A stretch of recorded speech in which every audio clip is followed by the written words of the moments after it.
Today, I'm going for 100% completion in one of the most underrated Wild West games of all time, Red Dead Revolver.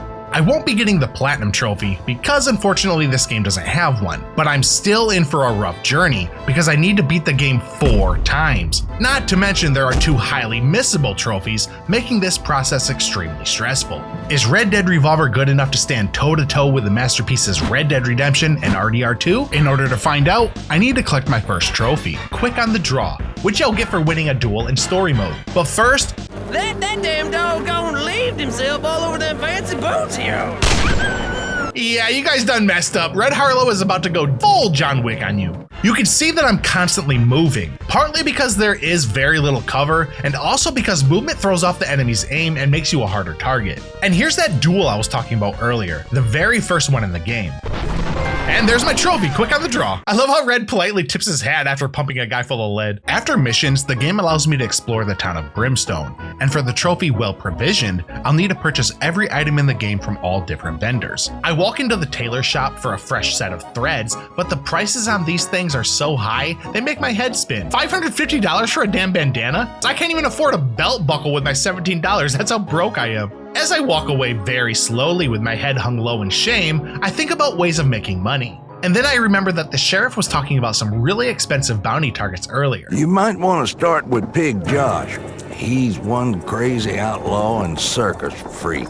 I'll see what I can do about him right after I defeat these killer clowns. The little freaks will melee you if you get too close, and they fight like the midget psychos from Borderlands. After clearing the entire wave of enemies, I finally meet the boss man himself, Pig Josh. You're gonna blow up real good, cowboy! And one look at that massive health bar tells me it's gonna take a while to beat this guy. I try to cheese him with a Gatling gun, but his AI isn't that stupid.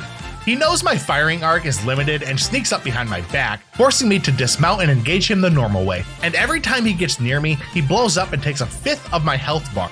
This is so annoying. I climb up on the roof, but even that doesn't seem to work. In a last-ditch effort, I try to get him with a Gatling gun, but his fat ass moves like a race car. And before I could react, all right, time for attempt number 2. And I'm dead again. On my 3rd attempt, I learned that when Pig Josh is not looking at you, hitting him from the side or rear can stun him, creating a small time window where you can deal massive amounts of damage. This was enough to drop Pig Josh on his big fat butt, ending the mission with an excellent rating. I also earned the Gunslinger trophy for securing a $500 combo and permanently increased my Deadeye capacity. Sweet. To get the Pea Shooter trophy, I need to complete the game on normal difficulty. But in order to do that, we must go through another excruciatingly painful mission in which I protect 2 NPCs while they run around like headless chickens. And that mission takes place in chapter 25, where Red, Jack, and Annie have come together to assault Mayor Griffin's mansion. Red, you want to find a path with fewer enemies on it? I'm going straight in. Okay, straight in works. The first phase is fairly easy. We blast our way through a bunch of guards and well, time to restart the mission. The second attempt goes slightly better. And I'm being extremely generous when I say that because Annie is nearly dead by the time we get to the next phase. Despite that, I must hold off these enemies for the next 3 minutes while Jack picks the lock on the mansion's front door.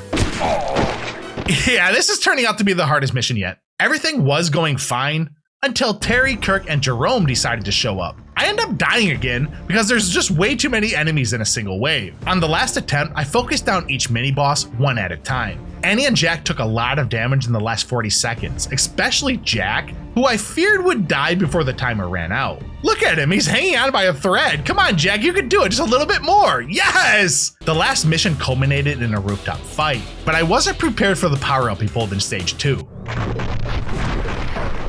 Did you see that? I was still lining up my shots while he unloaded an entire revolver at me. Second attempt, same outcome. But on the 3rd attempt, I managed to beat him. And now, feast your eyes on one of the coolest final cutscenes you'll ever see in a video game. Give it to them. It never was about the money. Justice has been served, along with the Pea Shooter trophy. But the game isn't over yet. We must gather the remaining trophies. With Bounty Hunter mode unlocked, I can replay any mission in the game and complete the designated special objective to unlock a reward. I'm going for chapter 27, the final mission in the game. Completing this in under a minute will unlock the invisibility cheat, which is basically God mode. I go into the duel phase with just 13 seconds left on the clock. And I swear I can actually feel time slowing down in real life even without the Deadeye. That's how I managed to nail this super fast Griffin in just 2 seconds on my first try. With my newfound superpower, I go back to chapter 1 to get 2 trophies at the same time. Hats Off and Red Deadeye. The first one requires that I score 6 fatal headshots in a row, and the other requires 100% accuracy at chapter completion. So, and since I did that with perfect accuracy, there's a trophy for completing every chapter in Bounty Hunter mode called Out for Blood, and I popped it by beating chapter 25, the mission where I need to hold off enemies for 3 minutes while Jack picks a lock. Remember, I've got invincibility, so it's impossible to fail this mission. And there it is. Hell yes. Before I go into hard mode, I want to play Showdown and unlock the sneakiest character in the entire game. He's called Manny Quinn, and you get him by staying on fire for a total of 6 minutes in a single match. And then you also have to win the match. Sounds tough, right? Well, it is very tough, which is why I've decided to postpone it for later. For now, I'll get the full boat trophy, which requires me to get a full house of power-ups in Showdown mode. If you don't know, players drop cards when they die in Showdown mode, and you can collect these to get a power-up. If I don't like a card, I can destroy it by shooting at it, and winning is optional. My only goal is to get a full house, which I do get by holding 3 10s and 2 6s. And there's the trophy. For the next phase of the trophy run, I'll complete the game on hard difficulty and try to unlock every single item in the journal. Doing this will earn me 2 trophies, Well Provisioned for buying every item in the game, and Historical Account for completing all 365 pages in the journal. With over $6,000 in my wallet, I hit up the Brimstone General Store and buy everything that I haven't unlocked in my first playthrough. Umbrella? I'll take that. Photo of some random woman? Yeah, I'll take it. After progressing some more, I unlock every purchasable item in the game and buy all of it in Brimstone to unlock the Well Provisioned trophy. But I still haven't unlocked all journal pages for the Historical Account trophy. For this, I still need to get an excellent rating in a few more missions. One of those is the Battle Royale competition in Brimstone, whose last champion is Mr. Kelly. I beat him several times in the final duel, but each time my combo counter comes up a little bit short and I fail to get the excellent rating. I tried turning off the golden gun cheat to reduce my damage output so I'd get a higher combo meter, but this didn't work either. And then realization struck me like a flash of lightning. Since there are so many civilians around the place, why not use them to build my combo meter? On my first attempt, I went a little too crazy and killed too many innocent people, failing the mission.